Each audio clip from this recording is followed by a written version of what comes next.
Trusting த Lord இன் பிட்வீன்ஸ். நான் ஆண்டவர் எப்போவுமே தானே விசுவாசிக்கிறேன், இது என்னது இது, அதென்ன இன் பிட்வீன்ஸில் அப்படின்னா இதுக்கு ஒரு காரணம் உண்டு. நீங்களே யோசிச்சு பாருங்கள். இப்போ நம்மளுக்கு ஒரு காரியம் வேணும், ஒரு காரியம் நடக்கணும் அப்படின்னா ஸ்டார்டிங்கில் I will trust you Lord, நீங்கள் செய்வீங்க அப்படின்னு சொல்லிட்டு இருப்போம். Starting phase. எண்டு ஃபேஸில் அப்படியே எடுத்துக்கோங்க. இப்போது ஓகே சப்பா, நீங்கள் நான் உங்களை நம்பினேன், நீங்கள் செஞ்சு முடிச்சிட்டீங்க, ஐ ப்ரைஸ் யூ லார்ட், உங்கள் கிருபையினால தான் எல்லாம் நடந்தது அப்படின்னு சொல்லிட்டு தேங்க்யூவும் சொல்லுவோம். ஸோ ஸ்டார்டிங் ஃபேஸ்லேயும் ட்ரஸ்ட் இருக்குது, எண்டு ஃபேஸ்லேயும் ட்ரஸ்ட் இருக்குது. Super, all heads up, very good. இந்த நடுவில் ஒரு ஃபேஸ், அதாவது ஆரம்பித்ததுக்கப்புறம் முடியறதுக்கு முன்னாடி நடுவில் ஒரு இன் பிட்வீன் அப்படின்னு இருக்கும் பாருங்க. அங்கே தான் நம்ம ஃபெய்த்தையும் நம்ம ட்ரஸ்ட்டையும் நம்ம ஆண்டவர் பேரில் எப்படி வச்சுருக்கோன்னு ஆண்டவர் பார்ப்பாரு.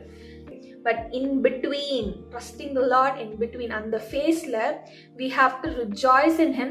என்னன்னா, ஓகே சப்பா, உங்கள்கிட்டேருந்து I got the grace from you, I have the grace of God, I have the